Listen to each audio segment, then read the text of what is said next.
فكان عبد الله من دينه. عبد الله بن الله صلى الله عليه وسلم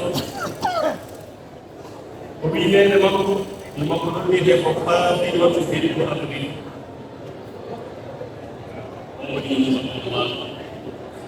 ومن الله من الله صلى الله عليه وسلم ويا أمة ويبيك أن تكتبي إبراهيم ذات حسن وجمال وقدر واعتدال وبهاء وكمال وحسب ونسب عالي. عبد الله بن المقر فاطمة بنت بابي وبأيديه يلي كم دام كسرنا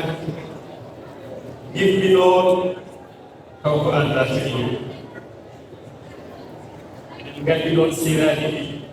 نور كنتهم كنتم جنبهم عبد الله يأتون كيما مكتب المطلب إلى جنب النور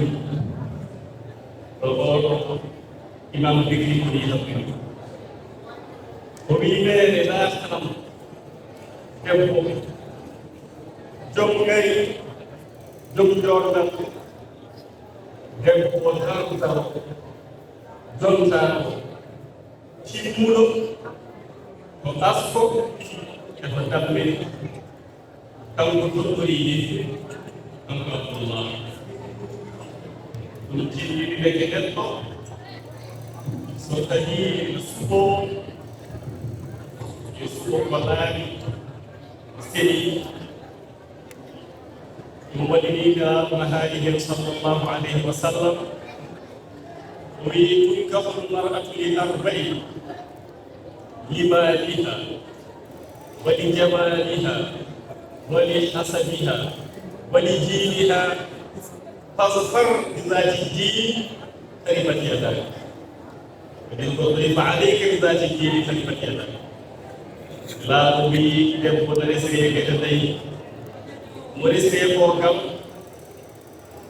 ustadma fere wala ko baye jawdi mo won be ganduda ko kididi e debbo na resire jondam won be ganduda ko kididi e debbo na resire askum won bi inde ande be ganduda ko kididi e debbo na resire di wi so Allah wandi mo adani gele leyde fof nande mbiye mo o kam o joom o wi yimɓe ande ko ɗum diine alhamdulillah hasanum basanum walla gueɗe tati ɗe dende makko walla gueɗe ɗiɗi ɗe dende makko walla ala a yiirew ɓena sifaji ɗiɗa sériye maɓɓe o ko jooɗo tan ɗon haali o ko galo tan ko ɗon haali o ko wi yimɓe ande tan ko ɗon haali o ko ɗum diine e laaɗo wi suɓarimama ɗum diine taw farde zati diine taribat yallade taw on jimin tabaki ko on ɗumnata garde men debbo sohla e debbo sohla e debbo gëstu jibinatma barke ɗumna ɓerde ma wonɗo wi ihtaru walla takhayyaru li nuɓatikum fa inna l ilkata sas e laaɗo wi cuɓaɗo e toɓɓe mon ade ko toɓɓe mon woni ɓiɓɓe mon bande reedu rewɓe lasniji laaɓi ngannduɗon koye lasni fottata yontani woni ɗo ɓuri heewde daara e debbo ko jondam walla sifaji ko daaraani lasni ɗo daaraani diino te laaɗo ni ko faf farakataji ɗi taribatieɗaji sa dañi on daña sago ma ɓerde ma ko on ɗon Abdullah mo wi nene makko e subhanahu yummakko jaabiimo fakana lahu ummuhu hubban wa karamatan ya waladi a wettini kam a waɗani kam ko jibbi a waɗani kam teddugal hettinde mi ɗum ɗo minani mi jaɓi mammi dartaneni moƴƴina kadi fa moƴƴa ثم إنها ذات في أحيان قريش وبنات العرب falan yu'jibuha illa aminatun min tuwati ɗum noon ko hankkadi noon ɗummi e jonde wona jeeɗede Quraysiyankoɓe omo ndaara e arabeɓe kadi ne o yii ko heewi o hollama e ɗum ko heewi kono welani o yoolani so wona aminata bintu wahbi o arti o haalni asmallah o wi min ndem gandam naggi ko aminata bintu wahbi فقال يا أمه انظريها جيدا انظريها مرة ثانية الله يعيني يا رب لا تدعى المؤمن يوم المؤمن يمكن فيه ولا يسمي آمنة ونظرتها فإذا هي تضيء كأنها كوكب دري ɗum tigi laawol o tawi omo muurɗa omo ɓuri koode murɗe omo ɓuri murɗude e yootde nde o yiiɗomo laawol gaɗagol o arti o haalde ɗum Abdallah jinnaɓe kaldu jamal yettina haalda famodira tege kalda famodira o tegimo hunde e kanke hunde e haalis hunde e geloɗi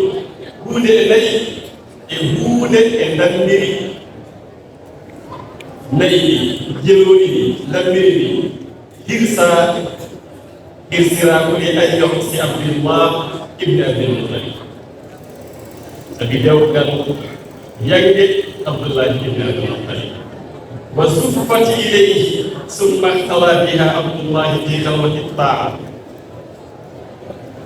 Amina hurtinaya e suudu Abdullah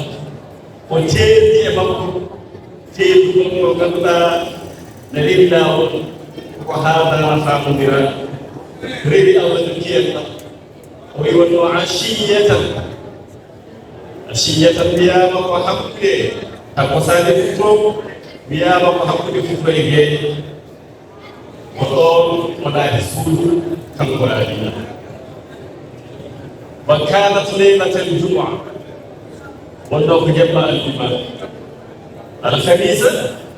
تجفي الجمعة والوليمة ليلة العروبة حل الظهر في رجب ثم المنادي ينادي مسمع الكبير شرط الجمال السيدي لكن غني ممكن الخميس تجفي الجمعة وهو yewde Abdullah guttirno Amina jabal ki sandude Abdullah yew oɗo barki yaltuɗo heen hunde mawde won ko jagi ko jabal Abdullah wonno mbiɓeni alhamisa mbiɗo fi Abdullah habara lamma arada Allah an yahluka Muhammadan sallallahu alayhi wa sallam nde Allah muuyi tagdene sallallahu alaihi wasallam ko ranganede makko Amina e jemma almamu mbiƴeno wonno ko e lewru Rajab nde mbiyata mawɗum yawa sa yi Rajab ha o jemma gonne jemma mawɗum a tawat ko lebbi jeeɗayi tawi saki mawɗum yawa mbiya yawa hoorde humtoraɗo saftoraɗo tasde haaraɗo debo haaraɗo mawɗum ko lebbi jeeɗayi ko e Rajab gonno mawɗum yawa jemma aljuma e on jemma Allah yagri malika bi jiddu ridwan ni jogtirde aljannaji Allah yimo uddinde mune aljanna hande andore Muhammad na ekeji Abdullah na mahiranga sallallahu alaihi wasallam ko ɗon Jibril e hoore mum dari ewni ko asmanu Allah wimo hamdu wonɓe asmani on ɓe leydi kono adoro ka asmanu jigal kanko Jibril mo dari o wiɓe amnoore mootanoɗo gila e gila ko joni Allah muuyi on amnoore nde o ñiiɓoyde e oɗo jamma aljuma to reedu amina to ranga amina to toon annore kam timmata so timmi lebbi jeenayi ɗi timmi o yalta o jibine o yaltata yimɓe ɓe o wona bashira wa nasira o wona beltinowo o wona jeesinowo sallllahu alayhi wa sallam nde jibril haali mon ɗo kongol to asmanu ndi fa inda dhalika rajjati lmalaikatu bitasbih wassanai rabbil alamin ɗon malaikaji ɗi dilli e dilliri innde allah e sellude allah nde tawno ko fanano ko ɓooyi joni yonti dammude aljanna muddida darajeji coka leɗɗe ɓesni leɗɗe belti e ɓesni fuli bilti mbaɗi cambeje e butaali rewɓe aljannaji ko ɗiɗo ɓeɗe gettuɗo ayniyen ɓe ñaati ɓe mbaɗi kuranteeri kamɓe e sukaaɓe wonɓe to aljannaji sarmoɓe wonɓe toon ɓe beltoniyolol ɗo konngol ɓe ñaati ɓe nguurni ndiwri wonɗi to aljannaji na yima e ɗemɗe ceertuɗe kala ndiwri ɗinanɗa no sawtina ya allah ko fini ko haala wonno haala walla mbasa famde allah no hokkuɗo annabi souleymane famde sawtuji ɗum ndiwri ina cawtina ko ñande heen calɗingal ta to aljanna ñande heen calɗini pucciti calɗi sangara calɗi juumiri calɗi kosam calɗi ndiyam allahu akbar malaikaji ɗi ndilli ɗi cawtini ɗi kuljiri bil istirchar weltorade min muhammadin sallllahu alayhi wa sallam nde jibril gayni hamdude dow asman allah yamrimo yo tello allah yamrimo yo tello o habra wonɓe leydi o tellodi e ujunere temedere ujunere maleyka e cari e leydi hen e dow koye kaaji e dow rombetaji e juuɗeji e maaje e dendagal jooɗi leydi ɗi hatta basharu ahla al ardi sabia haa ɓe ɓettini ndiwɓe leydi jeeɗiɗi leydi hen ko jeeɗiɗi leydi hen fof wiyama wonta koɗe koɗɗi hen yiiɓirde yimɓe e nder ndiyam fof ɓe ɓettini allahu akbar haa woni kala daaba woni kala ko ruɓata ko wonno makka daabaji Quraysiyankoɓe kala daaba haali e konngol nana mi humila bi rasulillahi sallllahu alayhi wa sallam wa rabbil kaaba daagaji ɗi min ɓooniri allah jeeɗi sudukaaro hande roonama soɓama muhammad sallllahu alayhi wa sallam wonko imamu ahli dunia wa sirati bahriya kanko woni albani yimɓe allah kanko woni lumiére yimɓe allah one hande wona tiranganede makko ndeɓe mbini daageje ɗe mbini woni heddaki kuɓeje laamu dankeje laamu heefereje yertinonoɓe jeddi sona to futti yawmu tafarrasa fihi lfus annahum kad undiru bi huduril bas wadiga ɓe jertinonoɓa ɓe jeddi kono ede heddiɓe wa bata iwanul kisra ko musajar ka shamli ashabi kisra gayre mutayi allahu akbar wa kullu mali quraish hada bi malik birini idil hajj malik wa kullu mali quraish dabbakat nabakat bi hamdi khayri ibadillahi kala daaɓeɗe quraish yankoɓe joguinoɗene hen kaali konngol wonde ronama e oɗo jamma ɗuɗɗum kiri jiyaɓe allah ɓe wona mbiɗen nde kabaru o habra ko asman malaikaji belti ɓurul ayni en belti leɗɗe aljannaji belti caɗi ganduɗa pucciki galle idigare اعتباره ينجي فذرت الارض والاشجار كما حملتها فسمي العام عام الفتح والرفع كلي قال لك كنتي لن بس دي كنتي يومي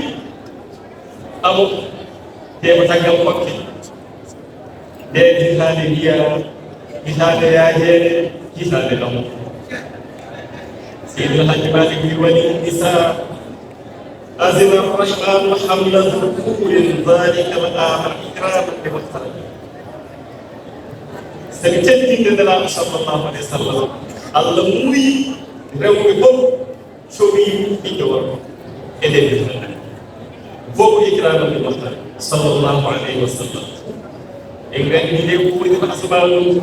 e ko woni e leyɗele ko haqqini hen e ko haqqilani hen fof dilli weltima holno weltanoɓe iblis e fedde mum ko ɓeyde cuɗino e ngol ko jibine men ko jooɗiɗen ɗon ko ɓe cuɗino en iblisa e fedde mum iblisa haaji ha cako mawko o ñuuñi omo nodda kureji makko o dari e hayre ɓurde towde e kaaji makko hayre nde wiyete ko adimu bays deɗel makko seeɗe ɗeɗi kamɓe fof ɓe gari nota ɗo noddano te mbimo ma hadihi sayha وما الذي نزل به تجيب كوني كو حاجام كي فلان كوني كني بيما فلا بيبي فقال ويلكم يا أمتي قبلت في هذه مرة من أحسن الكوني بيسكم مكفر مكفر الكوني دولة من تلتيما دولة كسكري doole mon piccima doole kese gari roonama e koto jamma mo ganduɗa ko jom doole mo ganduɗa a jaɓat mo tan jaɓaro so wona ko dirtoɗa sabi somo haaɓe walla tono ko maleykaji o ɓeydi leɗel makko tan ko iblis o suri o mettini o woyi de keɗen gandi kala salimi ɗum ɗo haaloɓe ko bida ko shir mettinoɓe ɓurtinagol jemmandiraɗo sallllahu alayhi wa sallam en ko fedde iblis sikki aɗani kala mona sundina ɗum mona metta ɗum mawninagol nelawo ɓurtinagol jemma makko ko fedde iblis wa amma wurushul mashriqi farrat ila wurushil maghrib bil isharati so tawi ko koñi gonnoɗi funnague dogi payi ko koñi wonde hirnague e beltodiral e ngol ko jibina ɗum ko noonne kay kala ko woni e maayo joga hen ɗa weltidira e joga e ngol ko jibina ɗum woni imamu sayri naɓeɗo hamsiya kamra ayna ma laysa yaqiluka dukhul hima ma laysa bi kalam heewi ko jiiɗen ko ala haqqille nde logginama ɗum haqqillaji en logginaki sa yi ɗiɗo koyi joga e majjine weltide joga sa yi leɗɗe no mbilta sa yi caaɗi no puccito te ko ɓuden ala haqqille nde logginama ɗum en haqqillaji logginaki mbiyomi ɗum ɗo ko bida himmani jarani kam ra'ayna ma laysa yani kadi kuli hima ma laysa min qawla sallallahu alayhi wa sallam الله وين تقدم بها إن شاء الله تعالى.